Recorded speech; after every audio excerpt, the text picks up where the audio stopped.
कोटि ब्रह्मांड जनने सकल मंत्र तंत्र स्वरूपिणी पंचास्य वाहिनी खड्गघंट शस्त्रास्त्र पात्र धारिणी ज्ञानादंबरे ध्यानाग्रगण्ये ओंकार रूपिणी ब्रह्माणी कमलोद्भवात् विकल सुर सुंदरे रुंडमालादरे कम्मुकं दरे श्री शाकंभर्यै प्रचलित महोत्सवांग भूत प्रदोष पूजा समये भवत्पाद कमलं प्रति नैवेद्यमाना शास्त्रप्रिये शास्त्रसेवामवधारय। सरस्वती नमस्तुभ्यं वरदे कामरूपिणीं विद्यारंभं करिष्यामि प्रसन्ना भव सर्वदा। विघ्नेशं विघ्नशान्त्यर्थं वाणीं वंदे विभूतये गुरुं गोदार्थबोधाय प्रणमामि निरंतरम। 6 दिन से जो हम शास्त्र सेवा कर रहे हैं, कुछ प्रयास करता हूँ शास्त्र सेवा करने का। प्रत्यक्षेनानुमित्या वा यस्तुपायो न विद्यते एवं विदन्ति वेदेन तस्मात् वेदस्य वेदता। वेद हमें क्या बताता है? प्रत्यक्ष अनुमान से पर जो है वो हमें वेद बताता है। तो पहले प्रत्यक्ष और अनुमान किसे कहते हैं ये जान लेते हैं। प्रत्यक्ष नाम इंद्रिय सन्निकर्ष ज्ञानम प्रत्यक्षम। पंच ज्ञानेन्द्रिय और कर्मेंद्रिय से जो हमें ज्ञान होता है उसे प्रत्यक्ष कहते हैं। हमने भगवती का उत्सव मूर्ति देखा, ये प्रत्यक्ष हो गया। और अनुमान किसे कहते हैं? तो भगवती का हमने उत्सव मूर्ति देखा और उसमें से अनुमान लगाया कि मुख्य मूर्ति के हाथ में ये शस्त्र होगा, ये अस्त्र होगा, इसे अनुमान कहते हैं। प्रत्यक्ष और अनुमान इसके पर जो है निर्विकार ब्रह्म, उसे वेद हमें बताता है। तो उसको कैसे जानना चाहिए? तो प्रत्यक्षेनानुमित्या वा यस्तुपायो न विद्यते एवं विदन्ति वेदेन तस्मात् वेदस्य वेदता। तो हमें कैसे समझ में आएगा ब्रह्म? तो उसके लिए क्या करना चाहिए? तो शास्त्र पढ़ना चाहिए, क्या वेद का अध्ययन करना चाहिए? तो शास्त्रों ने कहा यह तो करना चाहिए, पर मुख्य उद्देश्य से गुरु कृपा होनी चाहिए। क्योंकि वेद का अर्थ हम नहीं लगा सकते। वेद 3 भाषा में बोलता है, आदि दैविक, आदि भौतिक, आध्यात्मिक। तो वेद का मुख्य उद्देश्य क्या है यह हमको समझ में नहीं आएगा जब तक हमको गुरु कृपा नहीं होगी। इसको उदाहरण देने के लिए एक दृष्टांत देता हूं।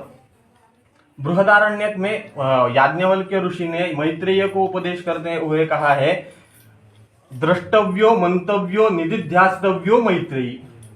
द्रष्टव्यो पद कहा है, ब्रह्म निर्विकार है, उसे देखना कैसे? इस शब्द का अर्थ क्या है? द्रष्टव्यम नाम किम? उसके लिए एक दृष्टांत देता हूं, समय थोड़ा ज्यादा लगेगा। 2 दोस्त थे, बचपन से साथ रहते थे और उन दोनों को अच्छी तरह से चित्रकला आती थी। बचपन से वो पढ़ाई किया, अच्छी तरह से चित्रकार भी किया, और बड़े होने के बाद उसमें से एक दोस्त दूसरे देश में चला गया, अमेरिका में चला गया, और एक दोस्त यहीं पे रहा।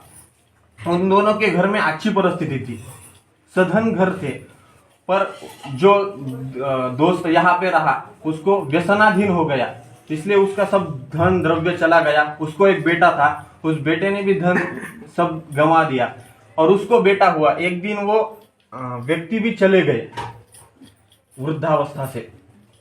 फिर उस पुत्र को लगा, बच्चा रो रहा था, खाने के लिए कुछ नहीं था, आप क्या करें? पत्नी ने बोला कि ऊपर के रूम में जो चित्रकला है आपके पिताजी ने बनाए वो जाके बेच दो। उसने सब उठाया और बेचने के लिए बाजार में जा रहा था। तभी वो दूसरा दोस्त अमेरिका से आया। उसने पूछा, बेटा क्या कर रहे हो तुम? उसने कहा, उसने सब परिस्थिति बताई, क्या क्या हुआ, ये हुआ, और ये आप भी बेच रहा हो, इसमें से पैसे आएगा। रुको मने, तुम्हारे पिताजी पूरा धन नहीं वेस्ट करेंगे, क्योंकि मैं उनको बचपन से जानता हूँ। तो क्या करना चाहिए? उन्होंने देखा, यहाँ नीचे रखो वो पेंटिंग। उन्होंने सब पेंटिंग देखा और उसमें से एक पेंटिंग अलग था, उसके नीचे एक चौपाई लिखी थी, अर्जुन की दृष्टि कृष्ण पर, कृष्ण की दृष्टि चारों घोड़ों पर, चारों घोड़ों की दृष्टि सूरज पर, सूरज की दृष्टि पहाड़ों पर, और पहाड़ों की दृष्टि मोरों के हंडे पर। ये चौपाई आपको समझ में आई क्या? इसमें गूढ़ अर्थ है। गुरु कृपा किस लिए लगती है, गुरु किस लिए लगता है, ये बताने के लिए मैं दृष्टांत दे रहा हूं। बाद में उन्होंने कहा, अरे ये चित्र कहाँ है क्या? वो बोला कि हमारे गांव के बाहर वेश में ऐसा मंदिर था, रथ आकार जैसा। वो क्या किया? वो बोला, मुझे लगा इसके नीचे धन होगा, मैंने वो पूरा ये कर दिया, नाश कर दिया। वो बोले, अरे फिर से मंदिर बना। वो बोला, मुझे खाने के लिए कुछ नहीं और मंदिर बना के लिए। वो बोले, मैं धन देता हूँ, पर उस मंदिर का फिर से निर्माण करो। उसने मंदिर का निर्माण किया। निर्माण करने के बाद फिर वापस आया और बोला, अब इसका अर्थ बताओ। वो बोले इस चौपाई को अच्छी तरह से देखो। अर्जुन की दृष्टि कृष्ण पर, अर्जुन के जो 12 नाम है द्वादश, उसमें से एक नाम उसका फाल्गुन है। तो कृष्ण, अर्जुन की दृष्टि कृष्ण पर, तो फाल्गुन मास का कृष्ण पक्ष, अर्जुन की दृष्टि कृष्ण पर, कृष्ण की दृष्टि चारों घोड़ों पर, फाल्गुन मास के कृष्ण पक्ष की चतुर्थी तिथि। कृष्ण, अर्जुन की दृष्टि कृष्ण पर, कृष्ण की दृष्टि चारों घोड़ों पर, चारों घोड़ों की दृष्टि सूरज पर, फाल्गुन मास के कृष्ण पक्ष के चतुर्थी का सूर्योदय, और सूर्य की दृष्टि पहाड़ों पर। तो सूर्योदय होने से जो पहाड़ की जो छाया पड़ती है, उसका पहला किरण छाया जहां पड़ती है, वहां तुम खोदो, वहां धन मिलेगा। उसको धन मिल गया, मेरा दृष्टांत खत्म हो गया। तो गुरु कृपा, ये साधी चौपाई का अर्थ हम नहीं लगा सकते, तो वेदों का अर्थ हमें क्या समझ में आएगा।